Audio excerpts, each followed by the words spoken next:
This time I'm up in the Tahoe area to enjoy some backcountry snow fun. So grab your warm gloves and your snow boots and come along on this Wild Nevada. Support for PBS Reno and Wild Nevada comes in part from the William N. Pennington Foundation.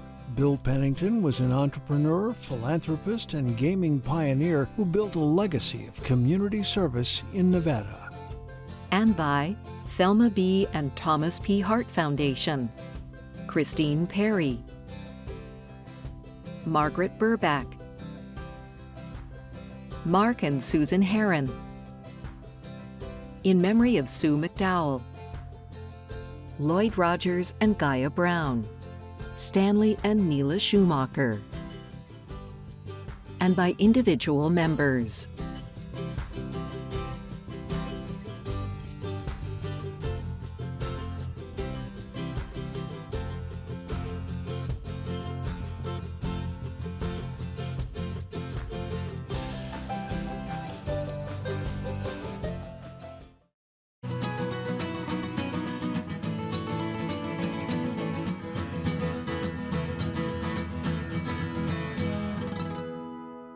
Hi, I'm Chris Orr, and I'm starting this trip up in the Tahoe area. Now, the Tahoe area is beautiful for fun and adventure year-round, but when it's covered in snow, it presents endless miles for backcountry exploration and snow play. So this time, I'm going to be exploring by snowshoe and ski, and I'm going to be starting on my cross-country skis with Nevada Nordic. In an area commonly known as Tahoe Meadows, which is located off the Mount Rose Highway, about 4 miles west of Mount Rose Ski Resort and about 6 miles east of Incline Village, I head up a snow staircase to access the Nevada Nordic Trail System. To learn more about how Nevada Nordic, a Tahoe area-based nonprofit, is working to create and maintain a cross-country and multi-use community in the area, I meet up with Megan Pry. Well, we have a beautiful Tahoe morning. Thank you for meeting me up here, Megan. Thanks for coming out. I'm excited to show you our trails here at Nevada Nordic. So what kind of trails are ahead? We've got trails for everybody here. We've got beginner trails, we've got trails with challenging terrain and steep hills, and of course we've got those lake views that everybody loves. Well, I'm definitely on the beginner side. I have a feeling you're on the more advanced side, so I'll have you set the pace and I'll see if I can keep up. All right, let's check it out. The Nevada Nordic trails are beautifully maintained and designed to showcase this amazing part of Lake Tahoe and its iconic views.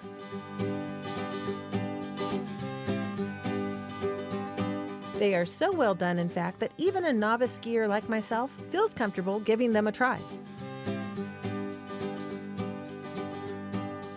Well, we've just barely touched the trails, and this feels like we definitely got choices to make. Yeah, we sure do. This is what we call Meadows Junction. This is kind of a great meeting spot where you'll see a lot of people mingling and heading out on our different trailheads. We've got a range of trails here that you can access. Some of them are flatter and some of them are steeper, and we'll head up to the lake. When I'm out here, if I didn't have you as my expert, how would I know which trail is the beginning trail and which trail is the more advanced trail? We have maps that we have kind of scattered throughout our trail network, and they indicate our green, blue, black, kind of the standard guidance on easy, medium, hard trails. We have a lot of signage out trying to encourage people to stay to certain sides of the trail to make sure it's safe for everybody out here. And for our snowshoers and hikers, we actually created a specific snowshoe trail to Chickadee Ridge, because we find that most of the people out here on snowshoes are really excited to get up to Chickadee Ridge, see the lake, see those chickadees. And we've hidden some gnomes out there too, just to spice it up and make it extra fun for people to kind of find some gnomes as they're hiking up to Chickadee Ridge. So when you maintain trails like this, how often do you as an organization groom them? Our goal is to groom every night. We have 3 groomers who are just amazing, and they work super hard to dig out the cat when there's been a snowstorm and get it going, and they start grooming usually around 5 o'clock. So it's not just after fresh snow that you have to groom? Yeah, exactly. You want to groom every single night just to get that nice fresh corduroy for our skiers. It's particularly important for our skate skiers to have the corduroy, and then our classic skiers really love the tracks as well. So I know that from here there's some pretty amazing views of the lake. Is that a more advanced trail, or do you think I have it in me to get up there? I think you It's all about confidence. Well, I think I'm up for it, so should we give it a shot? Let's try it out. I'm not above falling, so if I fall, I'll just pick myself up and keep going. There you go. Practice makes perfect.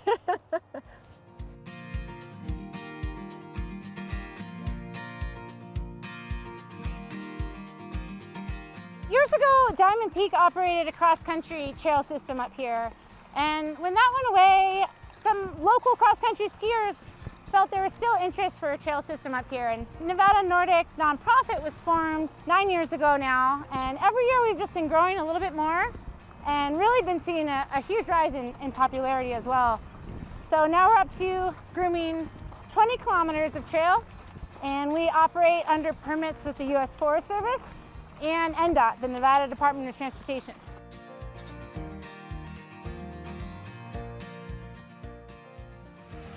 All right! Look at that!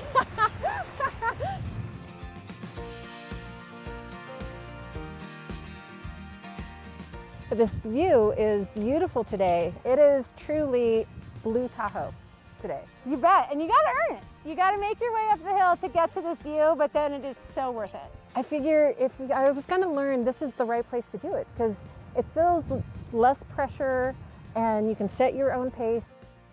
I think our community is really appreciative, and everybody out here is just super happy. Quite a resource for the area. We don't have many frills here, but we don't find that holds people back. People are down to park along the side of the road, make their way up to our trails, and then get this little slice of paradise.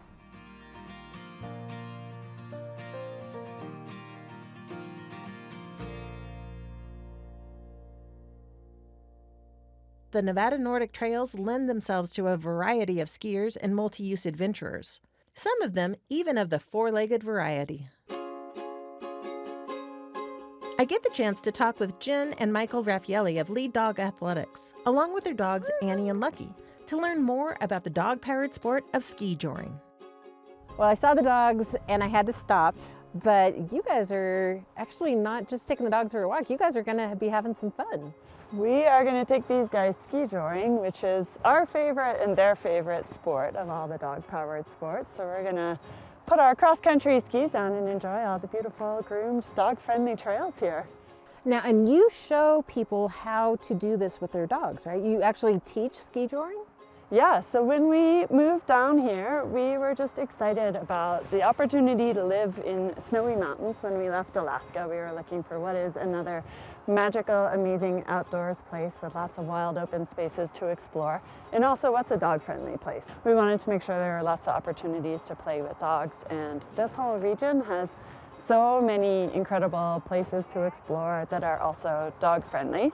And we thought, well, we should really share our love of dog-powered sports with the people who live here, and they want their dogs to be out playing in the mountains with them. So we started our business just over a year ago, and we teach people canocross, which is running with your dog attached and pulling, bike joring, where you hook them up to a bike, and then ski joring is the most popular because it's just magical to glide along on skis and be pulled along by your dog who's happily cruising through the snow.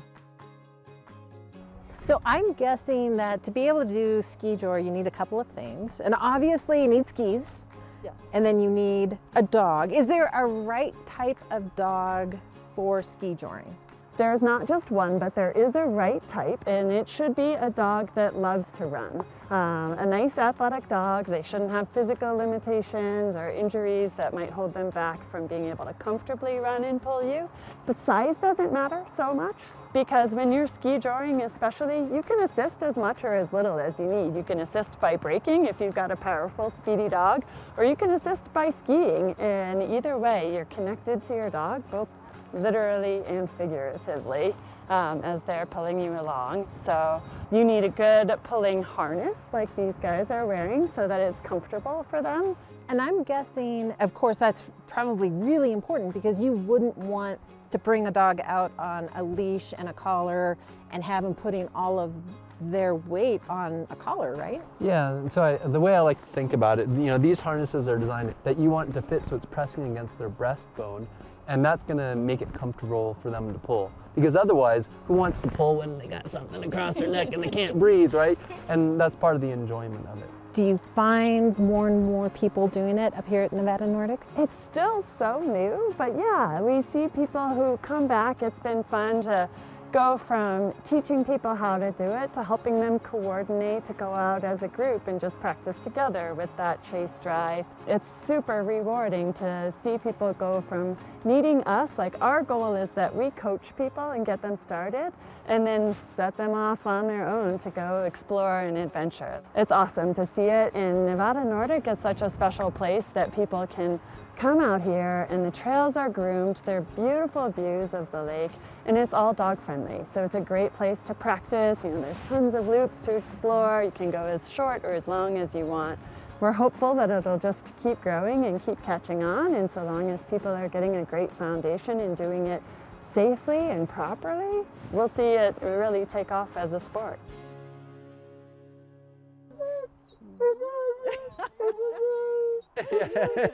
Annie and Lucky are eager to get out onto the snow and make some tracks. So they head out to show me how it's done. Okay, Lucky. Okay, Annie. You guys gonna show me? Ready? All right. Ready? Go, Let's go, go. Oh, Lucky, this way. Yeah, go boy.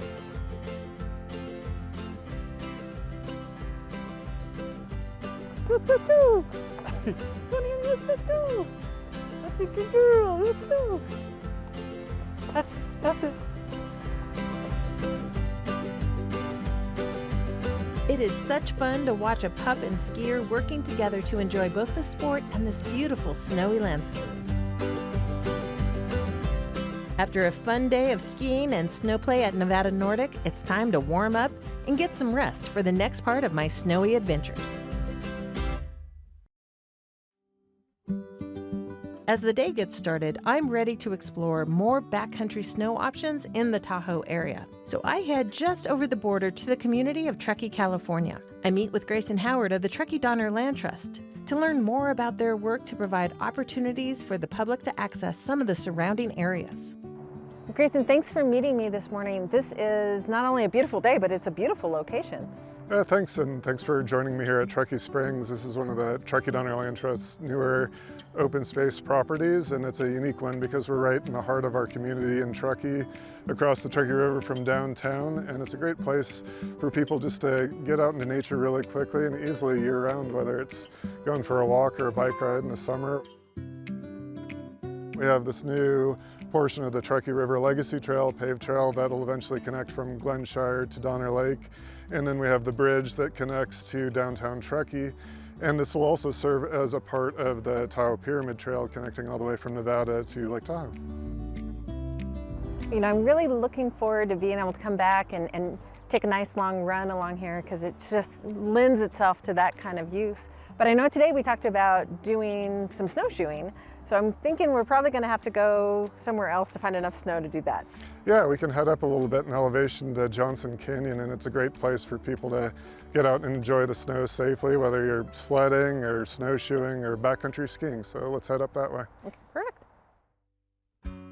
To experience some of the backcountry that the Land Trust helps maintain, we head from Truckee into Johnson Canyon. To get there, we get onto Interstate 80 west from Donner Pass Road, and in a quick 5 miles or so, hop off again heading toward Donner Lake, and then turn right onto Billy Mack Road. From there, it's into the parking lot for Johnson Canyon Trailhead. So this is a Truckee Donner Land Trust acquisition that dates back to 2006, and it's about 630 acres of open space that we've protected in this canyon that drains down into Donner Lake to the south. And it's a really great spot year-round for access because we're right off of the interstate. It's easy to get to. And here in the wintertime, it's a great place for a variety of winter fun, whether you want to build a snowman right here off the parking lot, have a little picnic, or if you have bigger adventures in mind like backcountry skiing or snowshoeing like we're going to do today. You know, what's nice about it too is there's actually a parking lot. And so often when you go to places to get out into some deeper snow, you're fighting trying to find a place to park. But this actually does have a nice little trailhead. Yeah, that was one of the things that we've been thinking about over the last few years is that it's hard to access free winter recreation in our area. Even though it's such a big winter recreation destination, so much of it is based on resorts or things like that. So we wanted to create a place that you could safely park, and so we partnered up with a couple other nonprofits to pay for this to be plowed every winter and to give people the opportunity to come up and enjoy the snow. So that way you don't necessarily need like heavy-duty four-wheel drive just to get out onto the snow. Yeah, right off the interstate, easy to get to coming up from Reno. It's a great place to come and explore. Should we find a trail? Yeah, let's head up and see what we're seeing. Okay.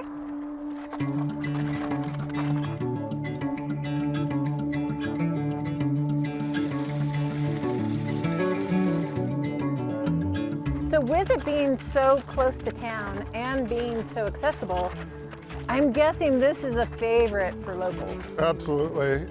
In the winter, we see lots of folks out here just having fun in the snow or starting off their big backcountry ski. In the summer, we have hikers, we have trail runners, we have mountain bikers. It's a very popular place both for itself and for what it connects to for bigger adventures.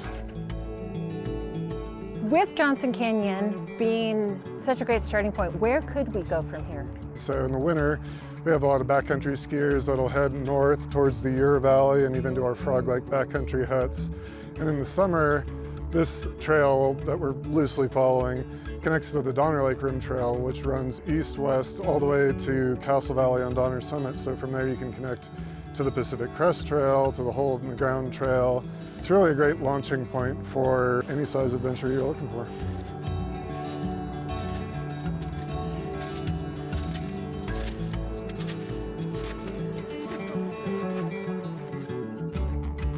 After a steep but fairly short bit of snowshoeing, we are treated to a spectacular view of Donner Lake and the surrounding area. Well, this looks like a good spot to look at the view. Wow, well, we started in Truckee and now we're looking at Donner. This is a view well worth snowshoeing or hiking to because it is gorgeous up here. Yeah, this is a beautiful spot with a view of the whole Sierra Crest that we're looking at here. And not only are we looking down on the 630 acres of Johnson Canyon that we just hiked up, but we can see a number of other projects in the 45,000 acres of open space that the Land Trust has protected since 1990. We work as a nonprofit to protect open space in this region and also create sustainable recreation opportunities for the public to enjoy. For the last 35 years, we've protected about 45,000 acres of open space throughout this whole region. We manage about 50 miles of trails for people to get out on. We want people to come out and experience these beautiful places because we believe that if you come out and enjoy them and come to love them, that you'll care about protecting them and help us in our work to protect these beautiful, unique spaces that are not only just enjoyable for us all to come out and hike on, but really important to us for the water that flows into the Truckee River down to Reno, or the forests remaining healthy and resilient to wildfires as wildfires become more of an issue. So it's really important that people come out and get to see it themselves. Well, when you get up into this kind of landscape, it makes it really easy to understand why an organization like yours is doing such great work, because these are beautiful views and amazing miles. It's a great country up here. Yeah, we enjoy it.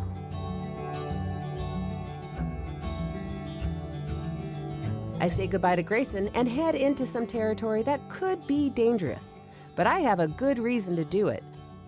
I'm meeting David Richell from the Sierra Avalanche Center. He knows the right way to safely explore the backcountry. David, thank you for meeting me out here. It's so pretty today with all the snow, but I know there's a lot more involved than just beauty when it comes to snow. There is. When you're in the mountains and we have snow, you need to be thinking about avalanches as well. I know I don't know enough about the dangers or the safety involved with avalanches. So maybe we could take a walk and you can give me some pointers? Absolutely. Okay. Well, the sign tells me that I definitely brought the right person to go for a little bit of a hike with. Yeah. So this is we call this a beacon checker, a transceiver checker, safety checkpoint. These trailhead signs are not at every trailhead we head into the backcountry in our forecast area, but they're at a lot of them, and they're just a nice reminder to folks that the terrain back here is real, there's avalanche risk, and you should be prepared before you head back there. So what is the beeping telling us? So I have a transceiver on my body right now. Whenever you head into the backcountry in winter, you should have a shovel, a beacon, and a probe. And this is just a real simple way to check it. You should check it more thoroughly with your companions back at the car, but this is kind of just a reminder for everybody in the community that, you know, this is real deal terrain back here and you need to be prepared. You need two, right? So like we call it companion rescue. So if you have a transceiver and I have a transceiver, if one of us were to get buried, you would be in search and I would be sending and you would be able to find me. But if I get buried and I don't have a partner that has a transceiver, nobody's gonna find me. So you really need two. We call it companion rescue because it's really your crew that needs to come to your rescue. So if a person gets themselves in trouble with an avalanche, how much time do you have to rescue a person? So we teach in avalanche classes that after 10 minutes, the odds of survival drop precipitously. So you've got to be fast and that's to get them out, right? So you need to get to where they got buried. You need to find them with your transceiver. You need to pinpoint them with your probe, and then you need to dig them out with your shovel. Everyone who travels in the backcountry should be carrying a shovel, a beacon, and a probe, so they're prepared to execute a companion rescue like that. When we have big snow years, I understand avalanche danger because there's a lot of snow, but is that the only time when you're up in the mountains that you're in danger of avalanche? When we get a new storm and it snowed 2 feet in the last couple of days, we usually see avalanche danger spike, but avalanche danger exists when we have snow. It doesn't really matter if it's fresh snow or a lot of snow or not much snow. If there's snow in the mountains, then there's some risk. So even if you think, oh, you know, it's a light snow year, avalanche danger is going to be pretty low, that's not true. Correct. I mean, if one of the phrases that we say is if there's enough snow to ride, there's enough snow to slide. So if there's enough snow to go play in the mountains on ski, snowmobile, whatever, there's also enough snow for an avalanche to occur. So every day, all winter long, the Sierra Avalanche Center publishes a forecast at 7 in the morning. So we let the public know what the avalanche danger is and what the avalanche problems are each day all winter long. It's absolutely true that the number of backcountry travelers has increased a lot in the last decade. As someone who loves the mountains, I totally understand it. I'm one of those people, but it's really important that everyone checks the forecast and knows what the conditions are before they head out there.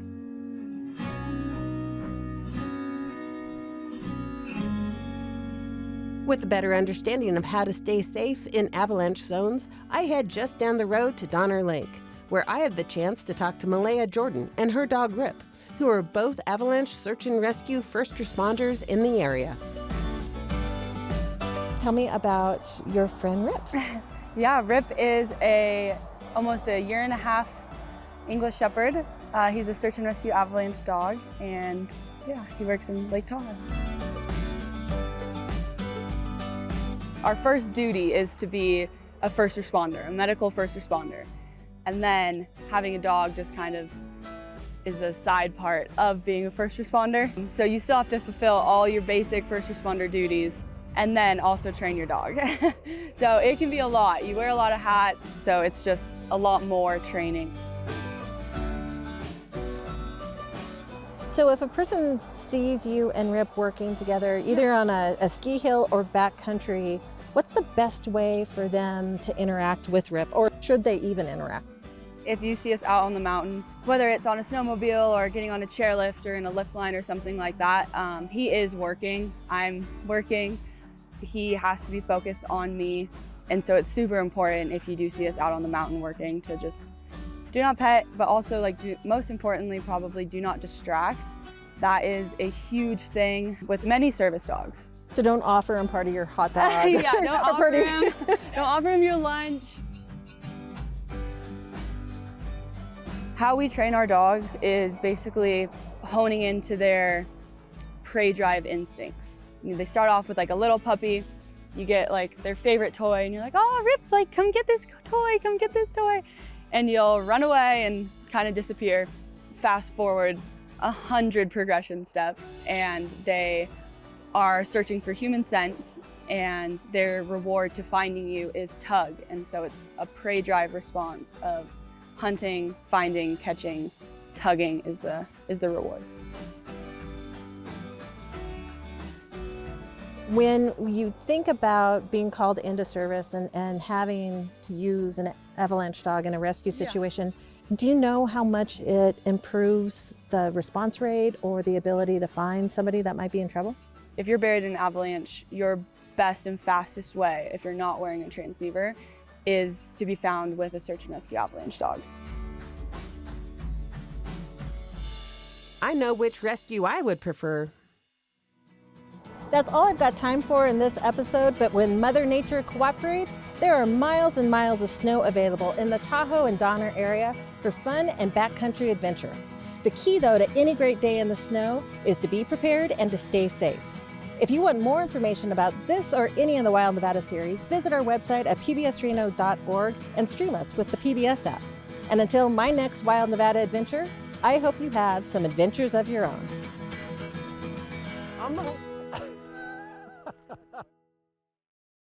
Support for PBS Reno and Wild Nevada comes in part from the William N. Pennington Foundation. Bill Pennington was an entrepreneur, philanthropist, and gaming pioneer who built a legacy of community service in Nevada. And by Thelma B. and Thomas P. Hart Foundation, Christine Perry, Margaret Burback, Mark and Susan Herron, in memory of Sue McDowell, Lloyd Rogers and Gaia Brown, Stanley and Neela Schumacher, and by individual members.